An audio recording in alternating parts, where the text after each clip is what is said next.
Today we have Nick Riell on the podcast.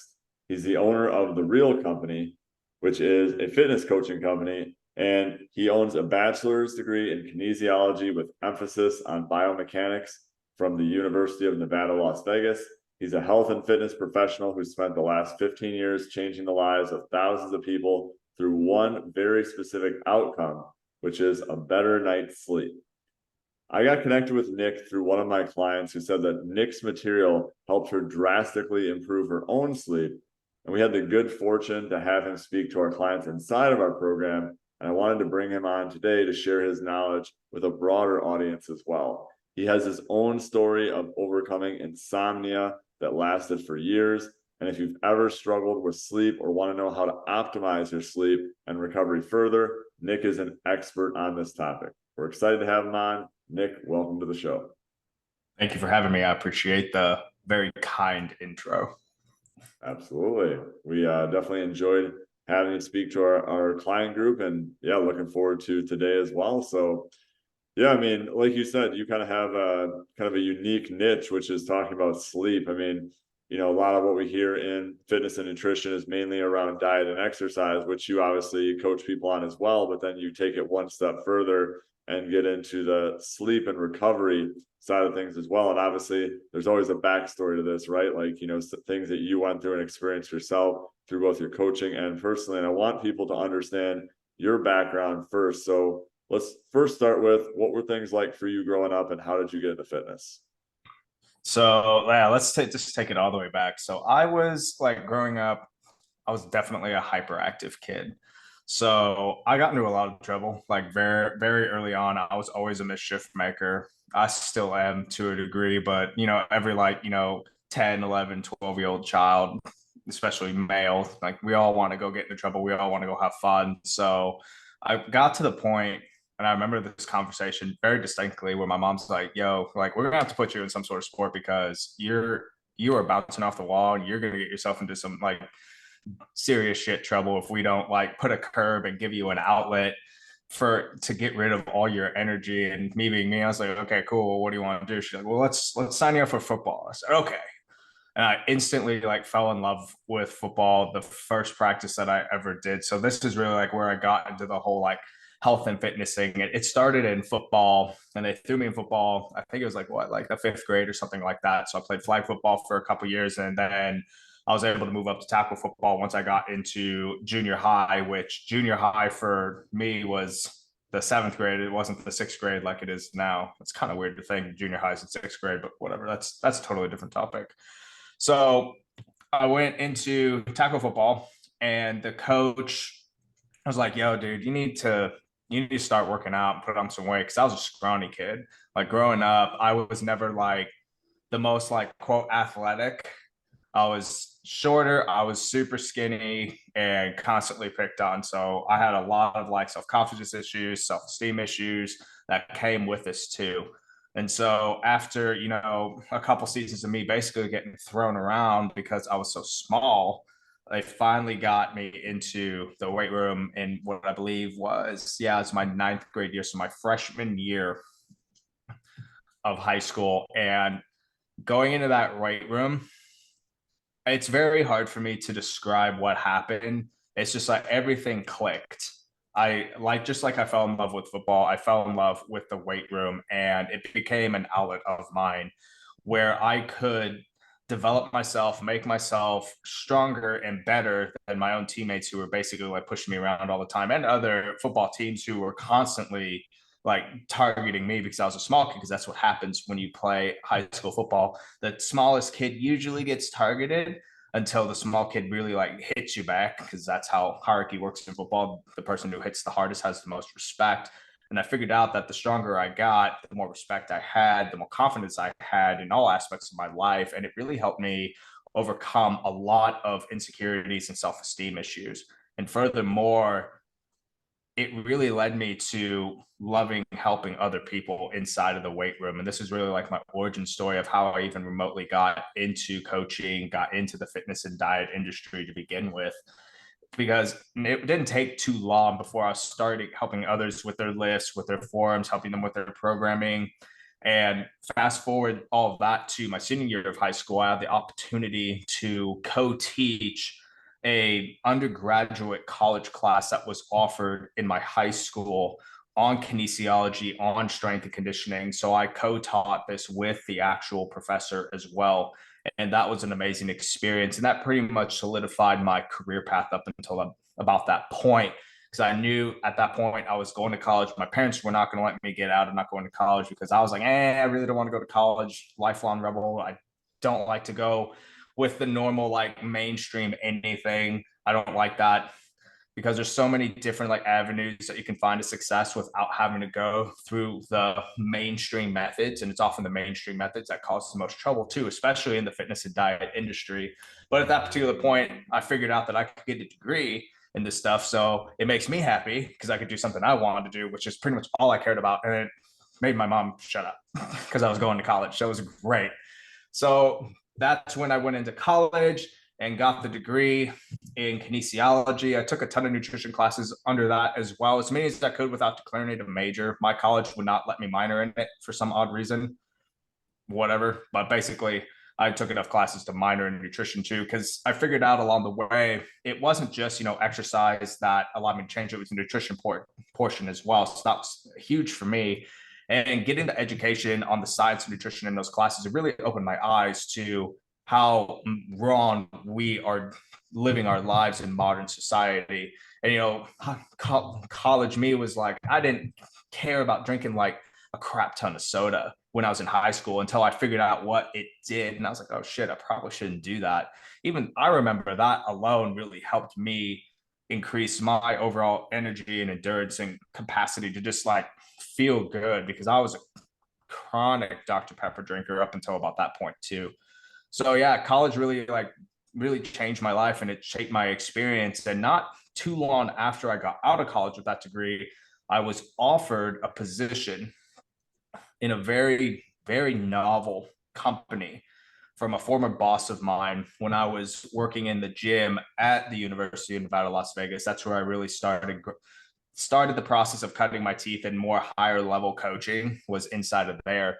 And my former boss, she had just founded a corporate health and wellness facility that serves an airport's community members. So it's very novel. There are no corporate health and wellness facilities inside of international airports. So it's a very novel approach.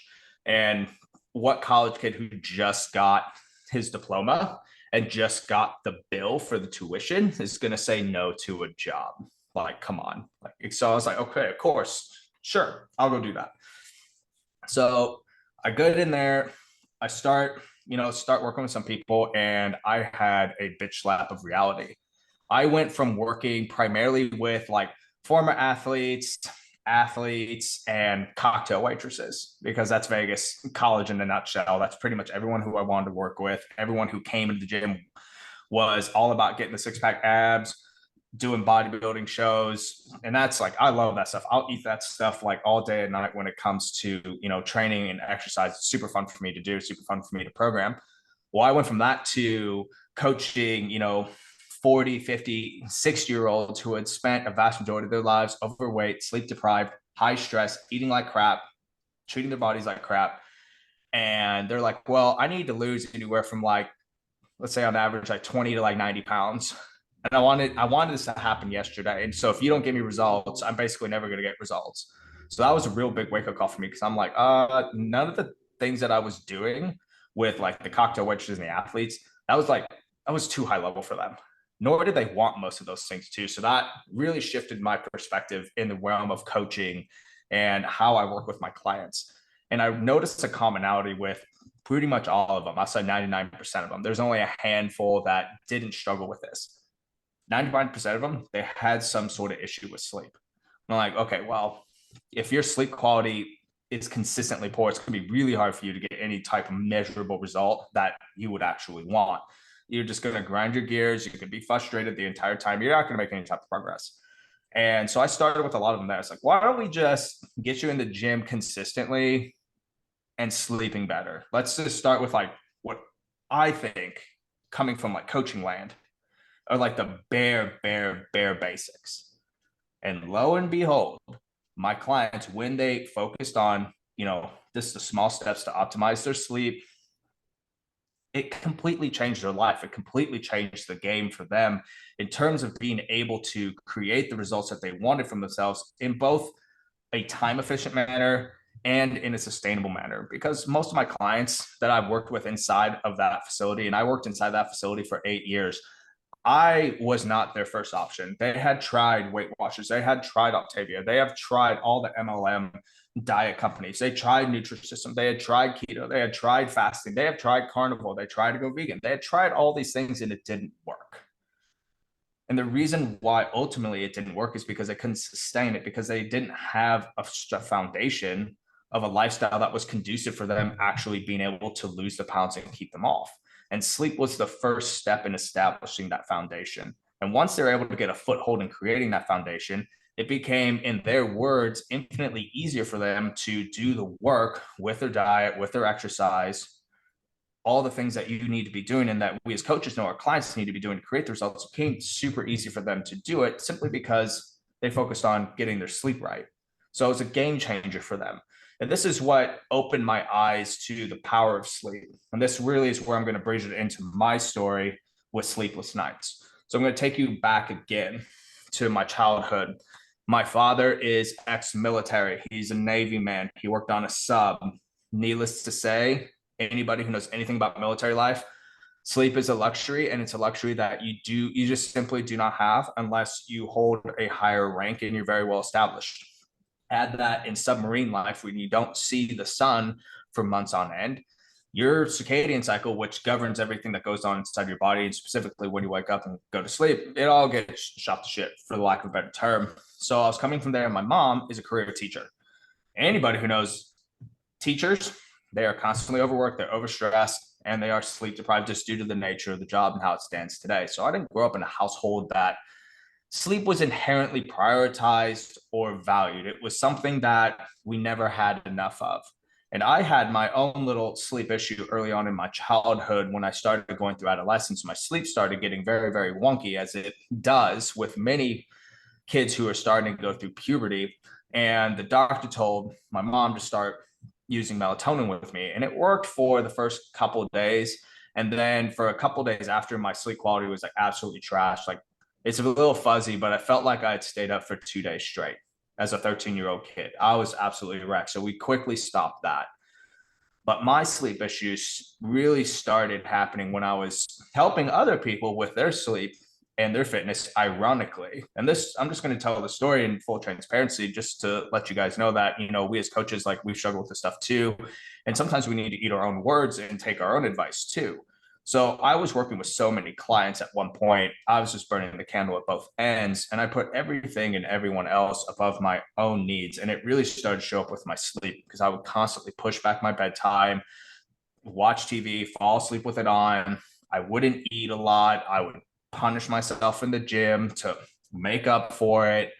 It was a mess. And it slid downhill real bad for about 3 years until I hit basically what I would call like rock bottom, where I was sitting on my bed one night and I said to myself, like, if this doesn't change, something bad's going to happen, because I was depressed. I didn't take blood tests at the time, but I know, like, my entire hormone profile was whack. My cortisol levels were through the roof. My testosterone levels were absolute trash. My dopamine levels were trash. I just felt like crap. I felt like death more often than not. The only way I could really get through the day was copious amounts of caffeine.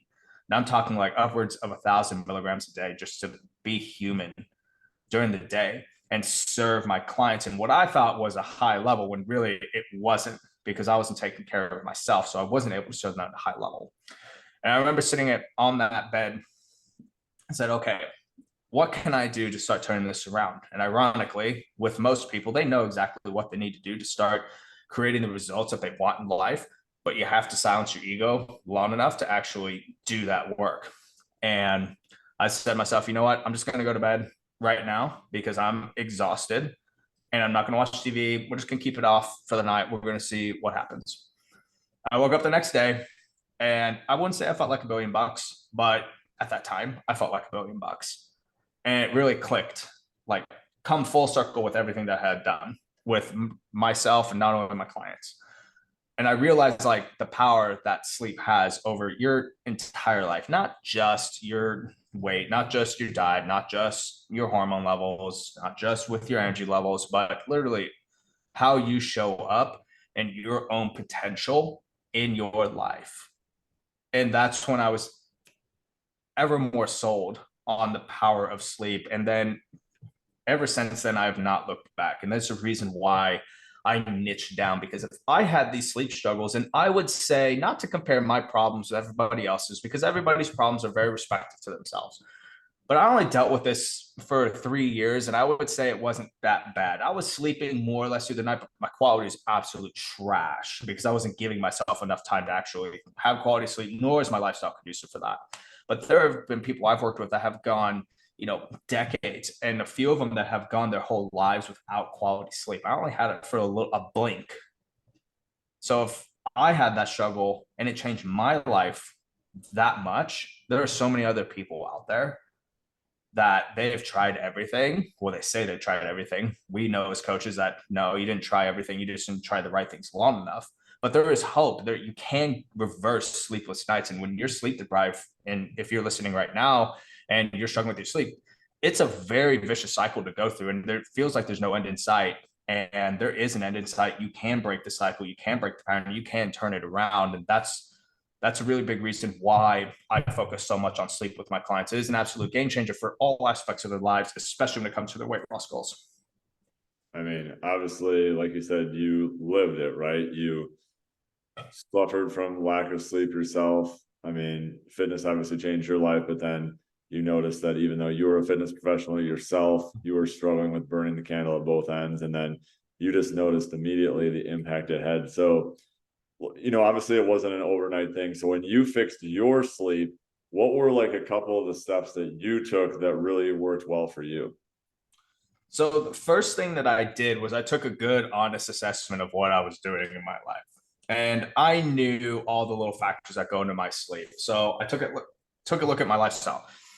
Is my lifestyle even conducive for quality sleep? No, I'm stressed out pretty much 24/7. If you are stressed out 24/7 and you're not doing anything to de-stress yourself or just simply manage your stress levels more effectively, it's going to be really difficult for your sleep to be quality in a nutshell, because sleep and stress, as much as they do have a mutually beneficial relationship, if the balance is tipped towards stress, sleep quality goes out the window. And that's a big reason why so many people struggle with sleep in and of itself is stress, no matter what form it is, whether it's a physical stress, a mental stress, or an emotional stress. Your body doesn't differentiate it. It's all physical stress, and it treats it like that too. So you do need to take a good, honest look at what's going on in your life. What goes on a day-to-day cycle with you? Are you waking up, hitting your alarm, 3, 4, 5 times? Are you instantly going to Starbucks after dragging yourself out of bed and having to run out the door because you slept through multiple alarms and now your stress levels are through the roof because you don't want to be late for work and miss your window of opportunity to get your big old Trenta iced coffee at Starbucks so you can actually, somewhat function during the day. So you skip breakfast.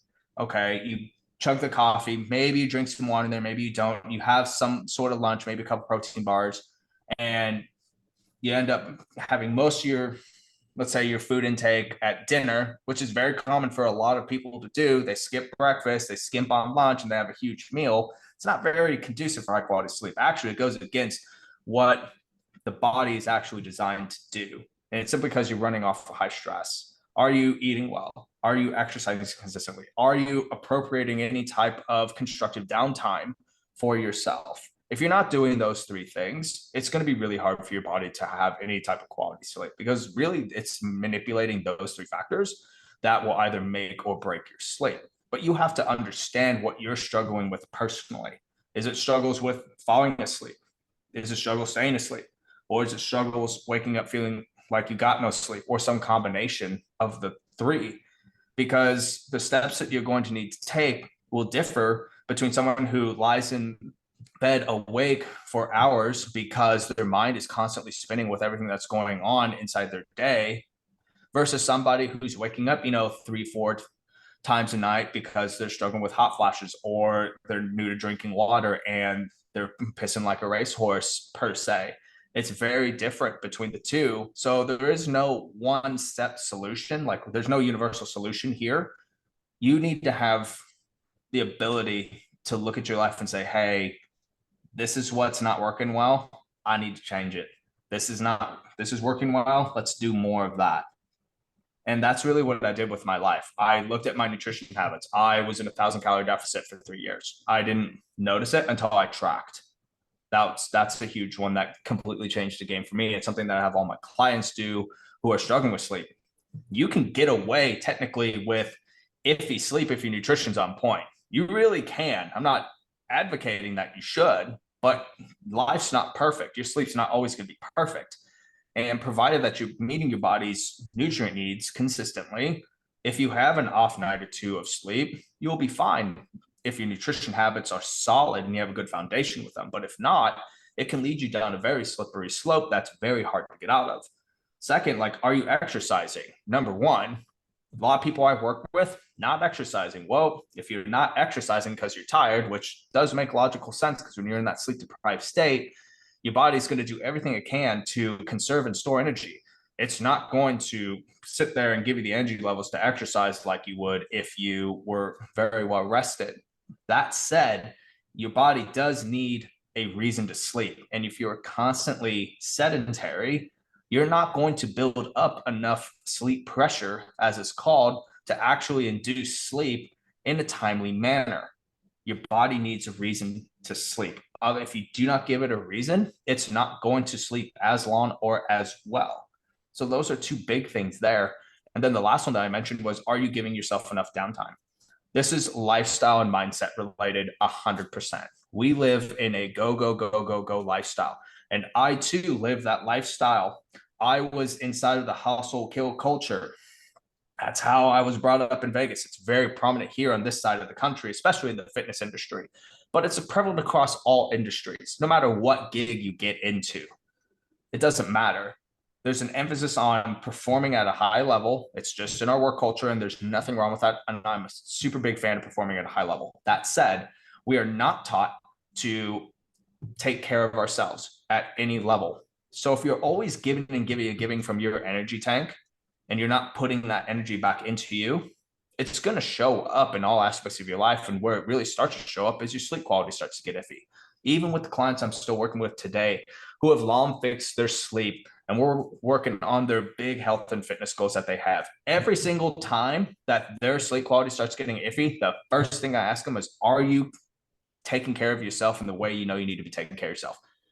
9 out of 10 times it's no. Coincidence? No. Because if there's too much stress going on in your life and you're not allowing your body to unwind and relax, especially before bed, because your body is not designed to be go, go, go, go, go from the moment you wake up until the time you go to bed. There's a reason why you slow down. There's a reason why your energy levels dip closer to bed. But if you're constantly pushing yourself to do more and more and more and more, you're going to disrupt your body's natural sleep cycle. And you're going to disrupt your sleep, and you're going to forever struggle with those issues until you start taking care of yourself. And this one's going to be rooted a lot in someone's identity, their experiences, and also their ego. And I'll say for me personally, and a lot of men struggle with this one, it's our own hubris that ends up being the big issue between us having a great night's sleep versus not, because we're not taught how to take care of ourselves. I mean, you experience this all the time working with clients, Luke. It's like, oh, I'm self-centered if I, take time out of my evening and watch TV, or saying no to going out with friends. It's like, oh, well, I have to do this or I have to do that. Says who? When you do this stuff for so long, though, it just becomes ingrained in you, because humans are creatures of habit. And this is where having the skill and the balls per se to call yourself on your bullshit is a very invaluable skill, not just with, increasing your sleep quality, but with pretty much improving any aspect of your life from a growth perspective. So it's really, like, to answer your question in a very long-winded format, it's understanding like, hey, where's my nutrition at? Where's my exercise at? Am I giving my body consistent like nutrients that it needs?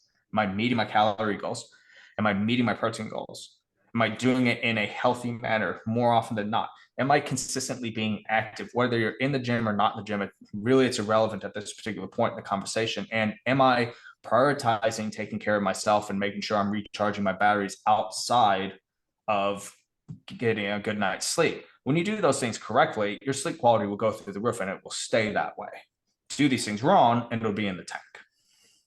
Yeah, I mean, I love what you said there. So one thing as well is I think a lot of people understand, oh yeah, I should get sleep.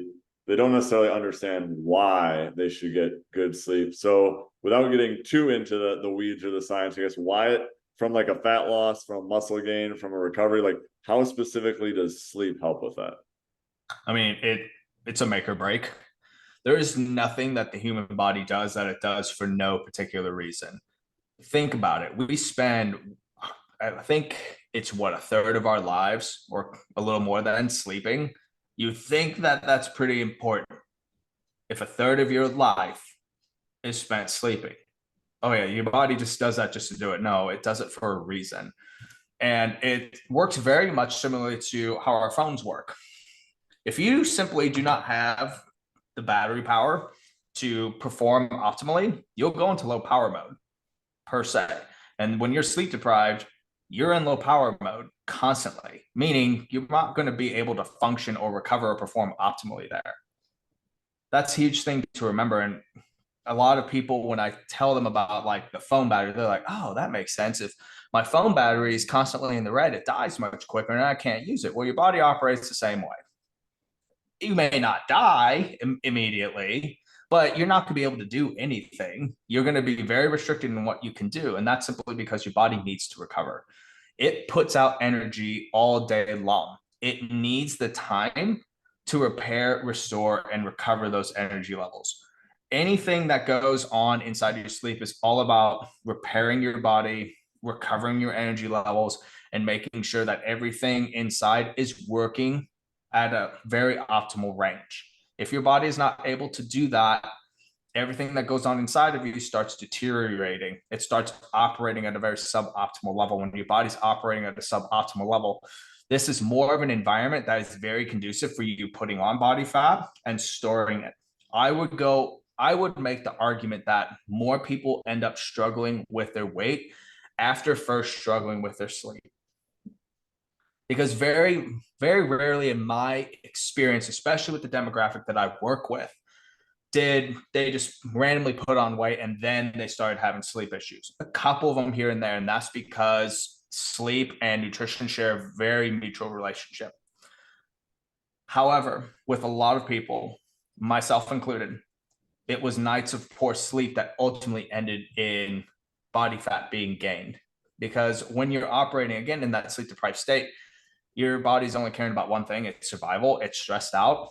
And you know, as a coach, and you've said this to your audience before, and I'll just reiterate it, your body's gonna be way more primed to store body fat and not give it up.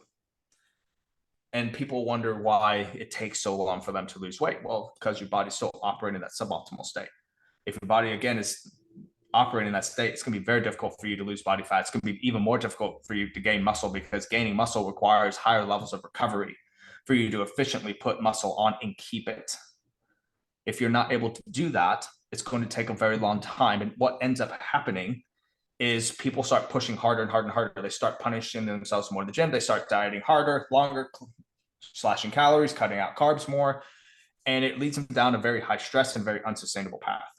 And remember, I said earlier that stress levels are 9 times out of 10 the real killer of sleep qualities. There you go. Yeah, I appreciate how you explain that, and obviously using the phone battery analogy, I think really helps people understand that as well. So I think like a lot of times when people struggle with sleep too, like one of the first things they resort to, and I understand it too, because it's kind of simple and quick promises, is supplements and medications and things like that, which I'm sure you talk about, all the time. So at what point should someone consider these things? Should they consider them at all? And then how do they determine like what would be beneficial for them? Like, and then how do they determine like, okay, I have to have these things in order first? Okay, so I'll talk about supplements directly because I'm qualified to do so. Yeah. When we go into the realm of sleep drugs and sleep meds, it gets very sticky and very gray very fast. That said, I will leave you with this on this topic. In my experience, again, I've only talked to maybe a handful of people who said that actual sleep drugs help their sleep. The rest of them said it helped for a bit and it ended up making the problem much worse. It's simply due to the intent behind them and the usage behind them.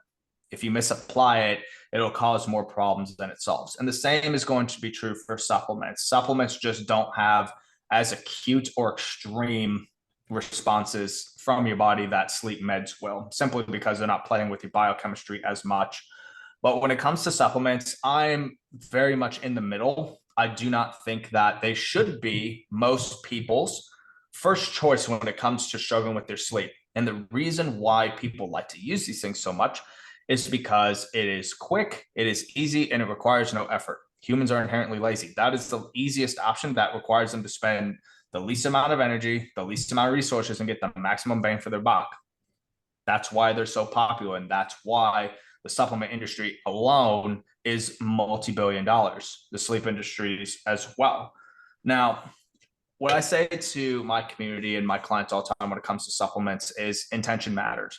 If you are addressing all the lifestyle factors, your nutrition, your activity levels, your recovery levels, you're doing everything that you possibly can, and you want that competitive edge, or you want to seal a gap that a supplement can help seal, by all means doing it. Do it.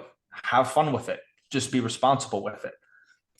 That is much different than, hey, my lifestyle is absolute chaos. I'm chronically underfed. I don't see the sun.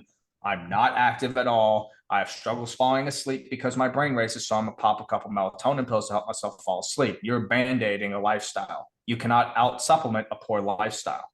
You can't. And in that situation, that's when supplements end up causing more problems than they're solving, specifically with melatonin. And we can get into that a little bit later. But a supplement's designed to help seal gaps and give you competitive edge. It's not designed to solve those problems that are caused by your lifestyle or massive gaps in your nutrition or a massive gap in your overall activity levels. You can't solve that with a supplement. You have to go do the work. So that's where I draw the line. If you're doing the work on your end, by all means, use a supplement. That can really help you shrink the time gap it takes for you to get your sleep back on track and make it easier for you to get back on track. But if you're not doing the legwork, no matter what, it's not going to work out well for you. And you're only going to end up wasting hundreds, if not thousands of dollars, and cost yourself hundreds of hours of sleep in the process. Yeah, I love what you said there, that right, you always want to make sure your lifestyle factors in terms of, you know, your diet, your lifestyle, recovery, your training, all those things are on point first, your mindset, and then supplements can obviously complement that in the right way. And we can expand on then what you said you could cover, which is melatonin, which is obviously, you know, the most popular, if not one of the most popular, you know, sleep supplements out there. So what is your take on it? Who is it good for? In what cases would you implement that? I'll start melatonin with this one. Most hormones, if you were to get prescribed for them, number one, you would need a prescription for it. Number two, you need to get blood work on a routine basis to monitor your levels. Melatonin is the only hormone that you can get at any store without a prescription, without blood work, anything. And it's a powerful hormone. It's not a wimpy hormone. No hormone is a wimpy hormone. They are all powerful. So when you take melatonin or any hormone specifically, it sends signals, and it sends signals to your body to create a cause and effect. When you take melatonin, it sends signals to your body that says, hey, it's time to go to sleep, because melatonin is popularly known as your sleep hormone. It does more things than that, but primarily it governs your sleep cycle, of your sleep wake cycle. So when you get a decent amount of melatonin in you, sends a signal for your body to go to sleep. Cool. Well, now you do that for one night, it works. You do it for another night, still works. You do it for a third night, and let's say your body starts getting used to that, because the more you put a hormone into your body artificially, your body will develop a tolerance to it. We see this a lot in the bodybuilding industry with steroid use. And then your body starts ignoring it. So let's say your body isn't as responsive to the melatonin. You find yourself taking a little bit longer to fall asleep. Well, naturally, what most people will do is either up the dosage or increase the frequency of the dosage to solve the problem. So you just basically oversaturate your body with a strong signal. You get the response that you want.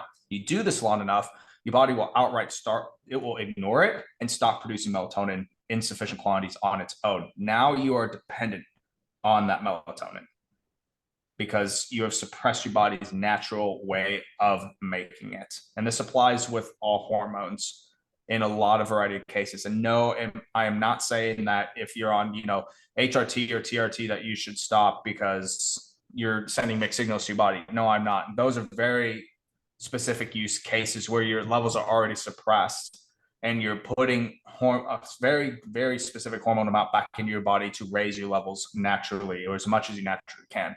Melatonin is much different than those because more than likely what suppressed your body's ability to make melatonin was your own lifestyle. And when you take melatonin again over a prolonged period of time, and I'm not talking like weeks, I'm talking like months to years, you can suppress your body's natural melatonin production. Now you're in a sticky situation because you're dependent on what you're taking in to even be able to fall asleep, and your body's not producing sufficient amounts naturally. And that's just the dark side of melatonin use that nobody really wants to talk about. Yeah, it's true. It's true though. So when it comes to melatonin, as much as I just, gave you guys a very dark example, there are so many great uses for it. So many great uses for it. What I typically recommend to my traveling clients is low dose melatonin. Low dose melatonin is very small amounts of melatonin, very small, smaller than what you're conventionally going to see on the shelves of your like health food store. It is great for readjusting your biological clock system to a new time zone very quickly, rather than just doing it on your own, to which you can. Melatonin will just give you a little bit more of a competitive edge there. It'll help shrink that gap. It's great for that. So if you find yourself, traveling, let's say beyond like an hour of your time zone, or let's say like for me living in Vegas, let's say I want to go to the East Coast, using some low dose melatonin, 1 to 2 nights will help me quickly sync up to the East Coast time zone or vice versa. And that's really where it shines. Other ways it shines, again, if you're doing all the legwork with optimizing your environment, optimizing your nutrition, optimizing your exercise, optimizing your lifestyle for high quality sleep, and you're still struggling with falling asleep and you're doing everything that you can, this is where a supplement can help bridge that gap. Again, it goes back to what we were just talking about, Luke, of you have to do the legwork on your own for the supplement really to help you and not hinder you. Yes, I love what you said there too. And, I think that's an important point you brought up about how it is a hormone and something that your body produces naturally, melatonin. And, for a while we were kind of going through different bursts and streaks. We were having my son, who is now 5, take melatonin before he was going to sleep because it kind of helped him, calm down a little bit. But right, like you said, if you do it for too long, it's going to negatively impact things and people could rely on it as well. So, I appreciate that kind of explanation. And another topic that I wanted to cover as well is I'll be fully transparent. I'm guilty of this as well, as not getting as much sleep during the week and then kind of catching up on the weekends. But I think a lot of, busy parents and professionals are, on the go, not sleeping during the week, and then we'll sleep in on the weekends. So is that a good strategy long term? Is that something that's actually effective, or is that something that people kind of need to nip in the butt? It really depends on context of the application, as with everything that goes on inside of health and fitness. The age-old saying, it depends, definitely applies here. And I'll start off with a positive on this one. Catching up on sleep is something that for the sake of the argument, you technically can do it to a point. You can do it. And a lot of people do go about a majority of their work week. So I'm going to talk about the Monday through Friday days, just for ease of the conversation, with a little bit more sleep that's not alleviated every night. And they can fully alleviate it on the weekends, meaning this typically shows up as you sleeping in longer than you would on your weekdays. And, for the most part, assuming that your lifestyle's on point, your nutrition's great, your activity's great, go for it. It's totally fine. Where I would cause cause of concern would be if you find yourself sleeping in much longer than you usually do. So I'll give myself as an example. Typically, I am an early riser. I wake up anywhere from about 4:30 to 5 on the working weekdays for the most part. And on the weekends, it shifts an egregiously long amount of about 5:30 to 6 a.m. So it's not a really big gap. When I notice I start sleeping in past 6 a.m., 100% of the time is because I am not going to bed on time and giving my body enough sleep during the week. And that's where I would draw the line. Everybody has a little bit of a flex zone in terms of their wake up time. If you are known for sleeping an extra hour on the weekends and it starts becoming, an hour and a half or 2 hours, that's when you have a problem during what's going on in your week that ultimately you're going to need to look at. Because when you start sleeping in, and this one is a very gray scale and it depends on a lot of factors, but when you start sleeping in, beyond like an hour or two of your usual time, you are throwing your biological clock system off, which is going to affect when you fall asleep that night and wake up the next day. And then when it comes to Sunday night and a Monday, you're going to try to go to bed at your usual time. You more likely are going to have some struggles falling asleep on time and waking up feeling like you got a good night's sleep on Monday, which is going to roll over into the next week.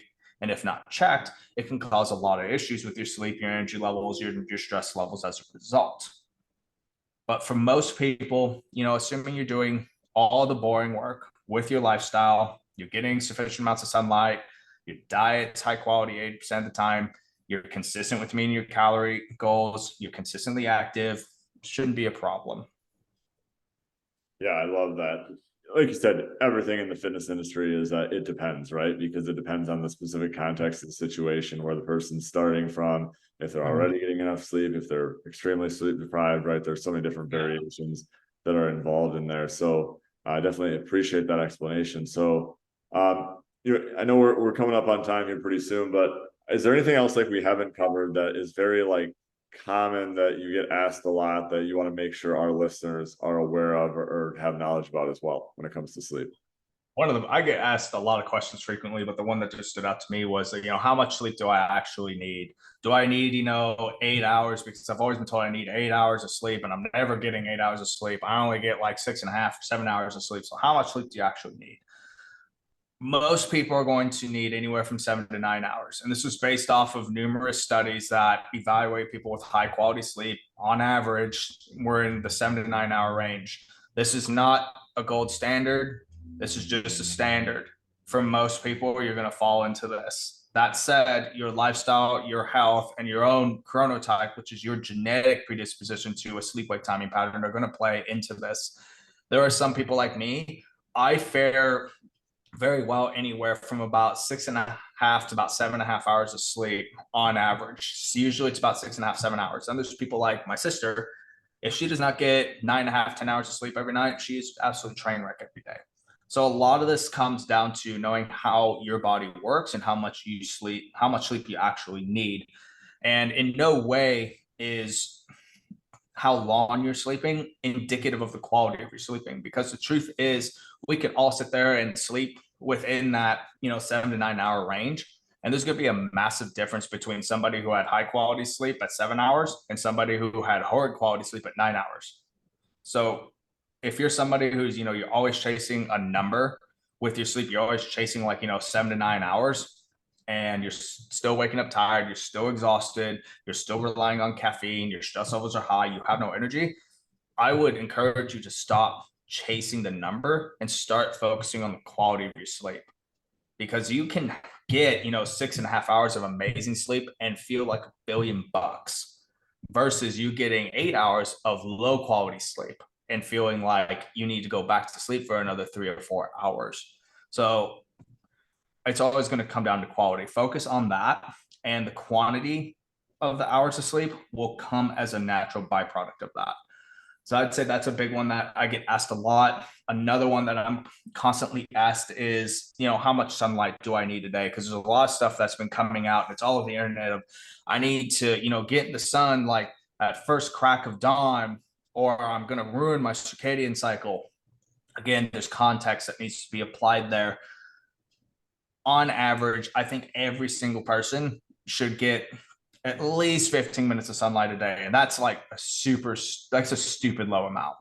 Stupid low amount. So like if you're somebody who, you work 8 hours in an office all day, chances are you're already getting this. I would encourage you to just spend more time having your eyes exposed to natural sunlight, because it's natural sunlight in and of itself that really regulates your sleep wake cycle outside of your own genetic predisposition, because most people rely on light and dark cues for their body to actually wake up and go to sleep. So make sure you guys are getting sufficient amount of sunlight. Anywhere from about 15-30 minutes on average is considered sufficient. If you do more than that, that's totally fine, which it is the summer right now. None of y'all should have a problem getting more sunlight because it's light out pretty much until 9 o'clock at night right now. So that should be a problem. When it goes into the colder months where it's darker sooner, that's when people end up having a little bit more of an issue with that. And you just want to place more priority on your colder months of getting natural light exposure as much as reasonably possible. And then the last tidbit that I want to give your audience in terms of, optimizing sleep quality and keeping it just like bare basics is being consistent with your bedtime. Out of all the clients I've ever worked with, this is the one that most of them mess up. If you do not have a consistent bedtime, your body is not going to be able to gauge when it's time to go to sleep, and you are going to compromise your sleep quality as a result. The reason why is because your body is built to operate on a very predictable schedule. Everything that goes on inside your body happens like clockwork. There's a reason why, and I've used this term, there's a reason why you have a biological clock system inside you. It times everything, and it times your sleep and wake. That said, if you're constantly giving different cues and different signals to your body as to what the time is based off of when you're going to bed, it's going to throw that whole clock system off, and it's not going to know what time it is per se biologically, and it throws off everything else as a result. So one of the most impactful things that you can do for your sleep right now that literally costs you nothing, it is super stupid easy for you guys to do, is to set a consistent bedtime frame, not a bedtime, a time frame, and stick to that time frame. And time frame is an intentional use of that word rather than time. Because we've all heard, oh, you need to go to bed on time. You need to go to bed at this time. A lot of us don't live a lifestyle that allows us to go to bed at the same time every single night. So if you're leading yourself up with trying to be perfect of going to bed at 9 p.m. on the dot every single time, despite that you have a busy work life, despite that you have kids and there's chores to do and there's other things that happen while you're off work at night, you're just setting yourself up for failure, because you might be able to hit that 9 p.m. a couple nights, and then you have 4 or 5 nights where you're not able to hit the 9 p.m. and you're just going to get hard on yourself and say you're failing, you can't do this. You can. Give yourself some flexibility. Instead of having a hard bedtime, give yourself a time frame. So if you want to be in bed at 9, but you can get away with 9:30, okay, cool. Want to start with 9 to 9:30 or 9 to 10 if your bedtime's all over the place. Just start big, and then as you get consistent with meeting that time frame, then you can shorten the parameter of that time frame. Even I don't have a specific quote bedtime. I have a time frame. Anywhere from about 9 to 9:30 is typically when I'm going to bed 6 out of 7 days. On the one off day, I might be up a little bit later, or I might go to bed a little bit sooner, just depending on how I'm feeling. But consistency here with your bedtime is a game changer. This is what started me repairing my sleepless nights and ultimately going from struggling with sleep to never struggling to get a great night's sleep again, was being consistent with my bedtime. If you do nothing else, do this. It will completely change your life, and it will give your body the opportunity to have a good night's sleep. And once you give your body just even an inch here, it will take a mile, and it will take you places. Yeah, really good insight there.